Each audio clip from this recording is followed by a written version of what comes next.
ಎಲ್ರಿಗೂ ನಮಸ್ಕಾರ. ಈ ಒಂದು ಎಪಿಸೋಡಲ್ಲಿ RTC ರೆಕಾರ್ಡ್ ಆಫ್ ರೈಟ್ಸ್ ಅಥವಾ ಪಹಣಿ ಬಗ್ಗೆ ತಿಳ್ಕೊಳ್ಳೋಣ.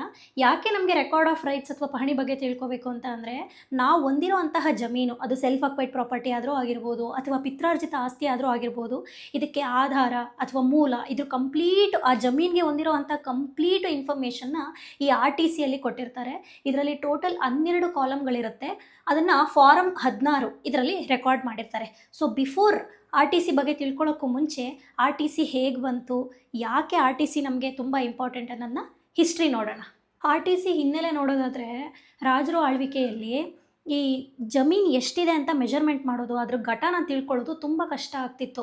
ಸೊ ಅಂಥ ಟೈಮಲ್ಲಿ ಜಮೀನ್ದಾರರು ಅಥವಾ ಈ ಶಾಹಿಗಳು ತುಂಬ ದುಡ್ಡಿರೋ ಅಂಥವರು ಬಡ ರೈತರಿಂದ ಕಂದಾಯ ಕಾರಣಗಳನ್ನ ಕೊಟ್ಟು ಆ ಜಮೀನನ್ನ ಅಕ್ರಮ ಮಾಡ್ಕೊಂಡ್ಬಿಡ್ತಾಯಿದ್ರು. ಸೊ ಇಂಥ ಅನ್ಲಾಫುಲ್ ಡಿಟೆನ್ಷನ್ನ ಅವಾಯ್ಡ್ ಮಾಡೋಕ್ಕೆ ನಿಮ್ಗೆಲ್ಲರೂ ಗೊತ್ತಿರೋ ಹಾಗೆ ಮದ್ರಾಸ್ ಗವರ್ನರ್ ಭೂ ಸುಧಾರಕ ಥಾಮಸ್ ಮೆನ್ರೋ ಇವ್ರ ಕಂಟೆಂಪ್ರರಿಯಲ್ಲಿ ಇವ್ರ ಸಹಾಯದಿಂದ ಬ್ರಿಟಿಷ್ ಗವರ್ನಮೆಂಟು ಹಲವಾರು ಭೂ ಸುಧಾರಣೆ ಕಾಯ್ದೆಗಳನ್ನ ಜಾರಿಗೆ ತರ್ತಾರೆ.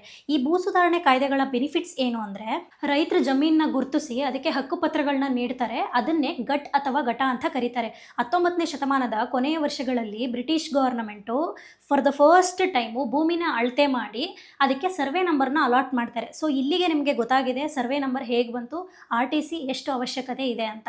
ಇಲ್ಲಿವರೆಗೂ ನಾವು ಇದ್ರ ಬಗ್ಗೆ ಹಿನ್ನೆಲೆ ನೋಡಿದ್ವಿ. ಇವಾಗ RTC ಅಥವಾ ಪಾಣಿ ಆ್ಯಕ್ಚುಯಲ್ ಮೀನಿಂಗ್ ಏನು ಅಂದರೆ, ಈ ಸದರಿ ಜಮೀನು ಅಥವಾ ಭೂಮಿ ನಿಮಗೆ ಸೇರತಕ್ಕದ್ದು, you are the owner of the property ಅಂತ ತೋರಿಸೋ ಒಂದು ದಾಖಲೆನೇ RTC ಅಥವಾ ಪಾಣಿ ಅಂತ ಕರೀತಾರೆ. ಆ್ಯಸ್ ಐ ಮೆನ್ಷನ್ ಬಿಫೋರ್, ಈ RTCಯಲ್ಲಿ 12 ಕಾಲಮ್ ಇರುತ್ತೆ. ನಿಮ್ಮ ಜಮೀನಿಗೆ ಸಂಬಂಧಿಸಿದಂತೆ ಎಲ್ಲ ವಿವರಗಳು ಈ RTCಯಲ್ಲಿ ರೆಕಾರ್ಡ್ ಆಗಿರುತ್ತೆ. ವಿಡಿಯೋ ಸ್ಟಾರ್ಟ್ ಮಾಡೋಕ್ಕೂ ಮುಂಚೆ ನಿಮ್ಮದೊಂದು RTC ಫಾರ್ಮ್ನ ಕೈಯಲ್ಲಿ ಇಟ್ಕೊಳ್ಳಿ.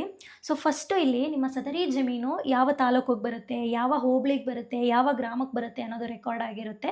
ಫಸ್ಟ್ ಕಾಲಮಲ್ಲಿ ಸರ್ವೆ ನಂಬರ್ ಮೆನ್ಷನ್ ಆಗಿರುತ್ತೆ. ಸೊ ಸರ್ವೆ ನಂಬರ್ ಯಾಕೆ ಬೇಕು ಅಂತ ಅಂದರೆ, ನಿಮ್ಮ ಸದರಿ ಜಮೀನು ಅಥವಾ ಆ ಸ್ಪೆಸಿಫಿಕ್ ಲ್ಯಾಂಡ್ನ ಐಡೆಂಟಿಫೈ ಮಾಡೋ ಅಂಥ ಒಂದು ಸಂಖ್ಯೆ ಇದು. ಕಾಲಮ್ ನಂಬರ್ 2 ಅಲ್ಲಿ ಹಿಸ್ಸಾ ರೆಕಾರ್ಡ್ ಆಗಿರುತ್ತೆ. ಹಿಸ್ಸಾ ಅಂದರೆ ಸರ್ವೆ ನಂಬರ್ ಸಂಖ್ಯೆಯ ಉಪಸಂಖ್ಯೆನ ಹಿಸ್ಸಾ ಅಂತ ಕರೀತಾರೆ. ಸೊ RTCಯಲ್ಲಿ ಬಹುಮಾಲೀಕರು ಡಿವೈಡ್ ಆದಾಗ ಅಥವಾ ಪಾರ್ಟಿಷನ್ ಆದಾಗ ಈ ಹಿಸ್ಸಾ ರಿಕ್ವೈರ್ಮೆಂಟ್ಸ್ ಬರುತ್ತೆ. ಫಾರ್ ಎಕ್ಸಾಂಪಲ್, ನನ್ನ ತಂದೆಗೆ ನಾನು ಮತ್ತು ಇನ್ನೊಬ್ಬರು ನನ್ನ ಸಿಬ್ಲಿಂಗ್ ಇರ್ತಾರೆ. ಈ ಸದರಿ ಜಮೀನು ಸರ್ವೆ ನಂಬರ್ 20 ಅನ್ನೋ ಒಂದು ಜಮೀನು ಇರುತ್ತೆ. ಇದು ಪಾರ್ಟಿಷನ್ ಆದಾಗ ಯಾರಿಗೆ ಯಾವ ಜಮೀನು ಸೇರಿದೆ ಅನ್ನೋ ಕಾರಣಕ್ಕೆ ಸರ್ವೆ ನಂಬರ್ 20ನೇ ಕೊಡೋಕ್ಕಾಗಲ್ಲ. ಸೊ ಆ ಕಾರಣಕ್ಕೆ ಸರ್ವೆ ನಂಬರ್ 20/1 ಒಬ್ಬರಿಗೆ ಸೇರಿದ್ದು, ಸರ್ವೆ ನಂಬರ್ 20/2 ಒಬ್ಬರಿಗೆ ಸೇರಿದ್ದು. ಈ ಏನು 20/1 ಮತ್ತು 20/2 ಅಂತ ಡಿವೈಡ್ ಆಯ್ತಲ್ಲ, ಇದನ್ನೇ ಹಿಸ್ಸಾ ಅಂತ ಕರೀತಾರೆ. 3ನೇ ಕಾಲಮು ಖೇತುವಾರು. ಸೊ ನಿಮ್ಮ ಜಮೀನು ಎಷ್ಟು ಮೆಜರ್ಮೆಂಟ್, ಟೋಟಲ್ ಎಷ್ಟು ಮೆಜರ್ಮೆಂಟ್ ಇದೆ ಅಥವಾ ಎಷ್ಟು ಎಕರೆ, ಎಷ್ಟು ಗುಂಟೆ ಒಳಗೊಂಡಿದೆ ಅನ್ನೋದು ಇಲ್ಲಿ ರೆಕಾರ್ಡ್ ಆಗಿರುತ್ತೆ. ನೀವು ಅಲ್ಲಿ ಕರೆಕ್ಟಾಗಿ ಅಬ್ಸರ್ವ್ ಮಾಡಿದ್ರೆ ಫೂಟ್ ಖರಾಬ್ A ಮತ್ತು ಫೂಟ್ ಖರಾಬ್ B ಅಂತ ಇದೆ. ಸೊ ಫೂಟ್ ಖರಾಬ್ A ಏನು ಹೇಳುತ್ತೆ ಅಂದರೆ, ಆ ಜಾಗ ಕಲ್ಟಿವೇಷನ್ ಅಥವಾ ಬೆಳೆ ಬೆಳೆಯೋಕ್ಕೆ ಉತ್ತಮವಾದ ಜಾಗ ಅಲ್ಲ.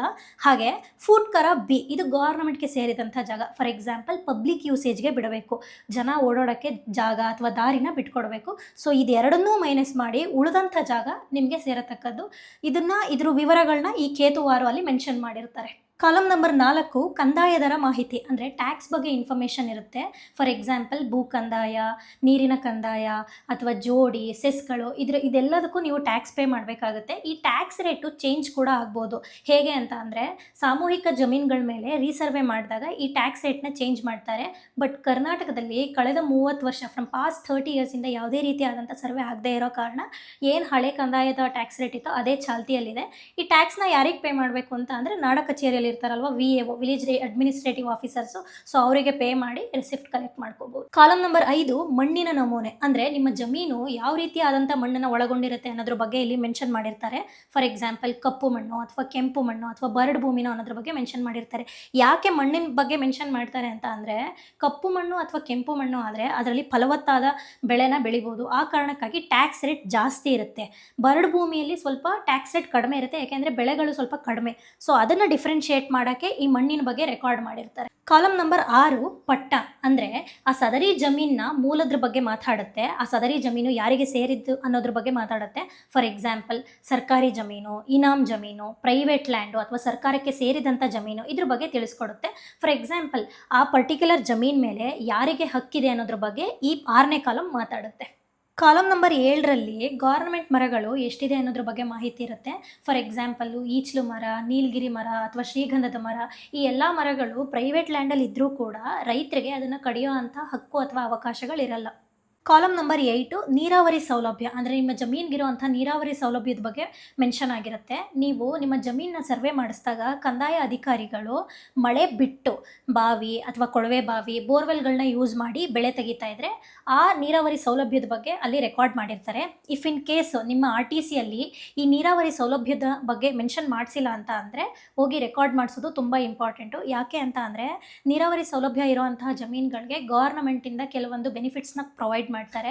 ಅದ್ರ ಜೊತೆಗೆ ನೀವೇನಾದರೂ ಜಮೀನನ್ನ ಸೇಲ್ ಮಾಡ್ತೀರಿ ಅಂತ ಅಂದರೆ ಮಾರ್ಕೆಟಲ್ಲಿ ನೀರಾವರಿ ಸೌಲಭ್ಯ ಇರುವಂಥ ಜಮೀನುಗಳಿಗೆ ಬೆಲೆ ಜಾಸ್ತಿ. ಕಾಲಮ್ ನಂಬರ್ 9 ಸ್ವಾಧೀನದಾರರ ಹೆಸರು ಮತ್ತು ವಿಳಾಸ. ಈ ಕಾಲಮ್ ತುಂಬ ಇಂಪಾರ್ಟೆಂಟು. ಯಾಕೆ ಅಂತ ಅಂದರೆ ಇಲ್ಲಿ ಸ್ವಾಧೀನದಾರರ ಹೆಸರು ಅಂತ ಅಂದರೆ ಆ ಸದರಿ ಜಮೀನಿಗೆ ಸಂಬಂಧಪಟ್ಟಂತೆ ಓನರ್ ಯಾರು ಅನ್ನೋದನ್ನ ಇಲ್ಲಿ ರೆಕಾರ್ಡ್ ಮಾಡಿರ್ತಾರೆ. ಅಂತಹ ವ್ಯಕ್ತಿಗಳು ಕಾನೂನುಬದ್ಧವಾಗಿ ಈ ಸದರಿ ಜಮೀನ್ ಮೇಲೆ ಹಕ್ಕುದಾರರಾಗಿರ್ತಾರೆ. ಕಾಲಮ್ ನಂಬರ್ 10 ಕಬ್ಜೆ ಅಥವಾ ಸ್ವಾಧೀನತೆಯ ರೀತಿ. ಅಂದರೆ ಸದರಿ ಜಮೀನು ಒಬ್ಬರಿಂದ ಇನ್ನೊಬ್ಬರಿಗೆ ಯಾವ ರೀತಿ ವರ್ಗಾವಣೆ ಅಥವಾ ಯಾವ ರೀತಿ ಟ್ರಾನ್ಸ್ಫರ್ ಆಗಿದೆ ಅನ್ನೋದ್ರ ಬಗ್ಗೆ ಮಾತಾಡುತ್ತೆ. ಫಾರ್ ಎಕ್ಸಾಂಪಲ್ ದಾನದ ರೀತಿ ಆಗಿರ್ಬೋದು, ಅಥವಾ ಕ್ರಯದ ರೀತಿ ಆಗಿರ್ಬೋದು, ಅಥವಾ ಪಾರ್ಟಿಷನ್ ವಿಭಜನೆ ಮಾಡಿಕೊಂಡು ರಿಜಿಸ್ಟರ್ ಮಾಡ್ಕೊಂಡಿರ್ಬೋದು. ಸೊ ಮೇನ್ಲಿ ಏನರ ಬಗ್ಗೆ ಮಾತಾಡುತ್ತೆ ಅಂದರೆ ಯಾರಿಂದ ಯಾರಿಗೆ ಯಾವ ರೀತಿ ವರ್ಗಾವಣೆ ಆಗಿದೆ ಅನ್ನೋದ್ರ ಬಗ್ಗೆ ಮಾತಾಡುತ್ತೆ. ಕಾಲಮ್ ನಂಬರ್ 11 ಹಕ್ಕುಗಳು ಮತ್ತು ಋಣಗಳು. ಮೊದಲನೇದಾಗಿ ಹಕ್ಕುಗಳ ಬಗ್ಗೆ ನೋಡೋಣ. ನಾವೀಗ ಆಲ್ರೆಡಿ ಡಿಸ್ಕಸ್ ಮಾಡಿರೋ ರೀತಿ ಕಾಲಮ್ ನಂಬರ್ 9ರಲ್ಲಿ ಸ್ವಾಧೀನದಾರರು ಅಂತ ಇದ್ದಾರಲ್ಲ ಅವ್ರಿಗೆ ಆ ಸದರಿ ಜಮೀನ್ ಮೇಲೆ ಸಂಪೂರ್ಣವಾದ ಹಕ್ಕಿರುತ್ತೆ. ಫಾರ್ ಎಕ್ಸಾಂಪಲ್ ಒಂದು ಉದಾಹರಣೆ ನೋಡೋದಾದರೆ ಎ ಅನ್ನೋ ಒಬ್ಬ ವ್ಯಕ್ತಿ ಬಿ ಅನ್ನೋನಿಂದ 1 ಲಕ್ಷ ಅಥವಾ 2 ಲಕ್ಷ ಸಾಲ ಪಡ್ಕೊಂಡಿರ್ತಾನೆ. ಅದಕ್ಕೆ ಆಧಾರವಾಗಿ ಅವನ ಜಮೀನು ಪತ್ರನ ಅಡ ಇಟ್ಟಿರ್ತಾನೆ. ಸೊ ಇವರಿಬ್ಬರ ಮಧ್ಯೆ ನಡೆದಿರುವಂತಹ ಒಂದು ವ್ಯವಹಾರನ ಈ ಕಾಲಮ್ ನಂಬರ್ 11ರಲ್ಲಿ ಮೆನ್ಷನ್ ಮಾಡಿರ್ತಾರೆ. ಅವರಿಬ್ಬರ ಮಧ್ಯೆ ಇವಾಗ ಬಿಗೆ ತಾತ್ಕಾಲಿಕವಾಗಿ ಒಂದಷ್ಟು ರೈಟ್ಸು ಟ್ರಾನ್ಸ್ಫರ್ ಆಗಿರುತ್ತೆ. ಇದನ್ನು ತಾತ್ಕಾಲಿಕ ಹಕ್ಕು ಅಂತ ಕರೀತಾರೆ. ಇನ್ನು ಹಲವಾರು ಹಕ್ಕುಗಳಿದೆ. ಕಾಯಂ ಹಕ್ಕು, ನಿರ್ದಿಷ್ಟ ಹಕ್ಕು, ಟೆಂಪರರಿ ರೈಟ್ಸು ಅಥವಾ ಸರ್ಕಾರಿ ಹಕ್ಕು. ಇದಿಷ್ಟು ಹಕ್ಕುಗಳ ಬಗ್ಗೆ ವಿವರಣೆ.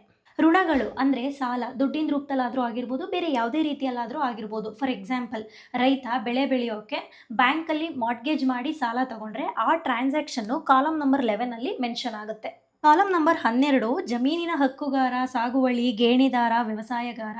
ಸೊ ಈಗ ಆಲ್ರೆಡಿ ಕಾಲಮ್ ನಂಬರ್ 9ರಲ್ಲಿ ಡಿಸ್ಕಸ್ ಮಾಡಿರೋ ಥರ ಸ್ವಾಧೀನದಾರರು ಜೊತೆಗೆ ಇವರಿಷ್ಟೋ ಜನದ್ದು ರೆಕಾರ್ಡ್ಸು ಅಥವಾ ನೇಮು ಈ ಕಾಲಮ್ ನಂಬರ್ 12ರಲ್ಲಿ ಮೆನ್ಷನ್ ಆಗಿರುತ್ತೆ. ಈ ಗೇಣಿದಾರ ಅಥವಾ ಸಾಗುವಳಿಗಾರ ಅಂತ ಅಂದರೆ ನೀವು ಯಾವಾಗ ನಿಮ್ಮ ಜಮೀನನ್ನ ನಿಮಗೆ ಮೇಂಟೈನ್ ಮಾಡೋಕ್ಕಾಗದೇ ಇರೋವಂಥ ಟೈಮಲ್ಲಿ ರೆಂಟಲ್ ಪರ್ಪಸ್ಗೆ ಕೊಟ್ಟರೆ ಅದನ್ನು ಗೇಣಿತನ ಅಂತ ಕರೀತಾರೆ.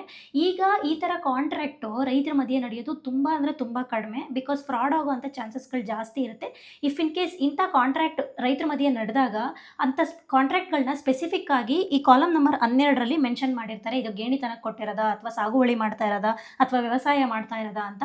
ಇದ್ರ ಜೊತೆಗೆ ಮುಂದುವರೆದು ಈ ಸದರಿ ಜಮೀನಿನಲ್ಲಿ ನೀವು ಯಾವ ಬೆಳೆ ಬೆಳಿತೀರಾ, ಫಾರ್ ಎಕ್ಸಾಂಪಲ್ ಅಡಿಕೆ, ತೆಂಗು ಅಥವಾ ಧಾನ್ಯಗಳಿರ್ಬೋದು, ಬೇರೆ ಯಾವುದೇ ರೀತಿ ಧಾನ್ಯಗಳನ್ನ ಬೆಳೆದ್ರೂ ಅದನ್ನು ಇಲ್ಲಿ ಸ್ಪೆಸಿಫಿಕ್ ಆಗಿ ಮೆನ್ಷನ್ ಮಾಡಿರ್ತಾರೆ. ಸೊ ಇಲ್ಲಿಗೆ ನಾವು RTC ಅಥವಾ ಪಹಣಿಯಲ್ಲಿರುವಂಥ 12 ಕಾಲಮ್ಗಳ ಬಗ್ಗೆ ತಿಳ್ಕೊಂಡಿದ್ದೀವಿ. ಇನ್ನೊಂದು ಇಂಪಾರ್ಟೆಂಟ್ ವಿಷಯ, ವರ್ಷಕ್ಕೆ 1 ಅಥವಾ 2 ಸತಿ ಪಹಣಿನ ಚೆಕ್ ಮಾಡ್ತೀರಿ. ಬಿಕಾಸ್ ನಮಗೆ ಸಂಬಂಧಪಟ್ಟವರು ಸದರಿ ಜಮೀನಿಗೆ ಸಂಬಂಧಪಡದೇ ಇರೋರು ಅಲ್ಲಿ ಬಂದು ಜಾಗ ಮಾಡ್ಕೊಂಡಿರ್ತಾರೆ. ಸೊ ಇಷ್ಟು ಹೇಳ್ತಾ ಮುಂದೆ ಇನ್ನೂ ಬರುವಂಥ ಎಪಿಸೋಡ್ಗಳಲ್ಲಿ ಎಲ್ಲ ರೀತಿ ಡಾಕ್ಯುಮೆಂಟ್ಸ್ಗಳ ಬಗ್ಗೆ ಎಕ್ಸ್ಪ್ಲೇನ್ ಮಾಡೋಕ್ಕೆ ಪ್ರಯತ್ನ ಪಡ್ತೀನಿ. ದಯವಿಟ್ಟು ನನ್ನ ಚಾನಲ್ನ ಸಬ್ಸ್ಕ್ರೈಬ್ ಮಾಡ್ಕೊಳ್ಳಿ. ನಿಮ್ಮ ಫ್ರೆಂಡ್ಸ್ಗೆ ಅಥವಾ ರೈತರುಗಳಿಗೆ, ರೈತರು ಬಾಂಧವರಿಗೆ ಶೇರ್ ಮಾಡಿ ಈ ವಿಡಿಯೋನ. Thank you.